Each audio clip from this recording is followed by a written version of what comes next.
라마나팜 같은 최신 AI 모델들. 이 친구들이 문장의 순서를 대체 어떻게 이해하는 걸까요? 사실 여기에는 정말 기가 막힌 수학적 아이디어가 하나 숨어 있습니다. 오늘 알아볼 회전식 위치 임베딩, 바로 로피입니다. 자, 예를 들어 볼게요. 개가 고양이를 문다.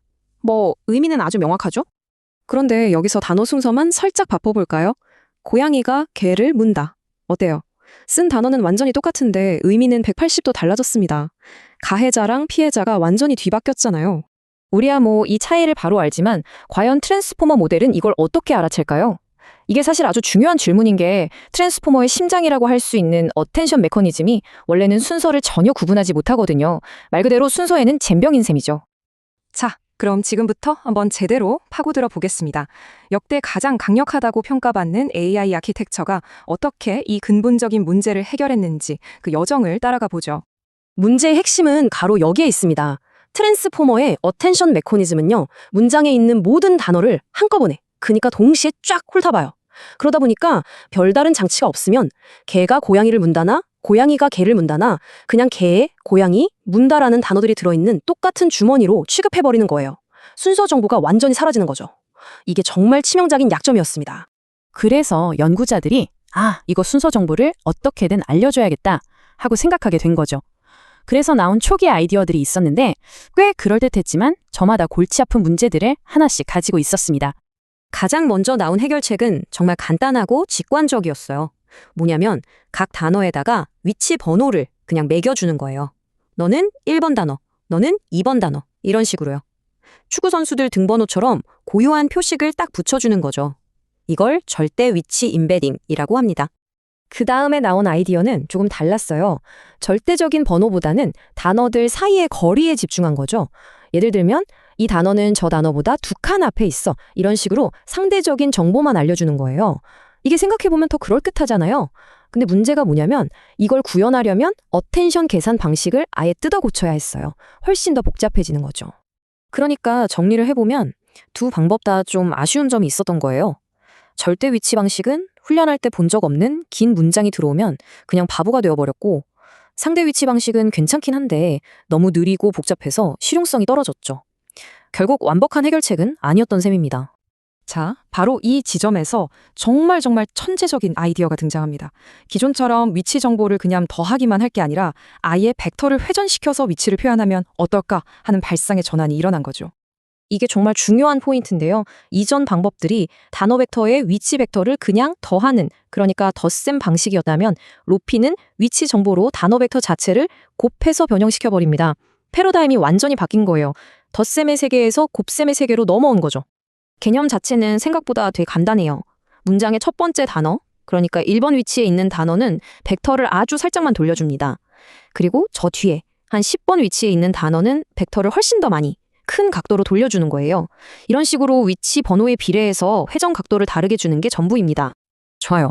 그럼 이 기발한 회전이라는 아이디어가 어떻게 우리가 정말로 원했던 것, 바로 단어들 사이의 상대적인 거리 정보를 기가 막히게 잡아내는지 그 원리를 한번 들여다보겠습니다. 자, 여기서부터가 진짜 마법 같은데요. 잘 들어보세요.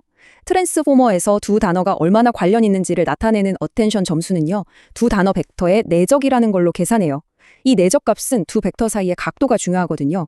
근데 로피가 뭘 했죠? 각 단어의 절대 위치만큼 벡터를 회전시켰잖아요. 그러면 n번째 단어랑 n번째 단어, 이 둘의 내적을 계산하면 어떻게 될까요? 놀랍게도 회전된 두 벡터 사이의 각도는 이 둘의 상대적인 거리, 그러니까 n-n에만 의존하게 됩니다. 원래 있던 절대 위치 정보는 싹 사라지고 상대적인 거리 정보만 딱 남게 되는 거예요. 정말 기가 막히죠? 온본 논문을 보면 이 증명 과정이 정말 한 편의 시 같아요. 그 흐름을 간단히 따라가 보자면요. 먼저 복잡하니까 문제를 2차원으로 확 줄여서 생각합니다. 그리고 목표를 딱 하나로 정해요. 두 단어의 관계는 오직 상대적인 거리에만 영향을 받아야 한다. 이걸 수학적인 조건으로 바꾸면 두 가지가 나와요. 첫째, 벡터의 길이는 회전을 시켜도 변하면 안 된다. 둘째, 회전 각도는 위치에 따라 일정하게, 그러니까 등차수열처럼 변해야 한다. 이 두 가지 까다로운 조건을 동시에 만족시키는 유일한 해답을 찾아보니 바로 복소수 곱셈을 이용한 순수한 회전밖에 없었던 겁니다. 자, 그런데 여기서 아주 현실적인 질문이 하나 나오죠. 잠깐만요. 2차원에선 그게 된다고 칩시다. 근데 AI가 쓰는 임베딩 벡터는 막 수천, 수만 차원이잖아요.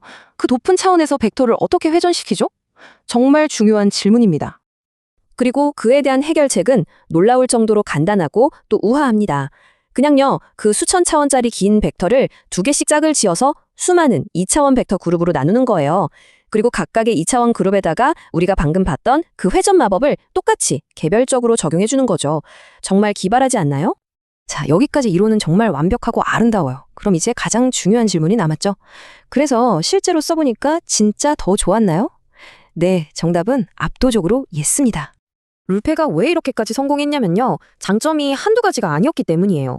일단 원했던 대로 상대 위치 정보를 아주 자연스럽게 담아냈고요.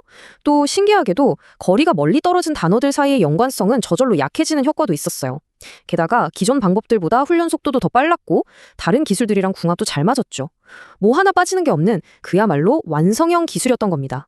이게 실제 성능을 비교한 데이터인데요. 결과는 아주 명확했습니다. 로피를 쓴 모델들이 다른 방법을 썼을 때보다 퍼플렉시티라는 점수가 훨씬 낮게 나왔죠.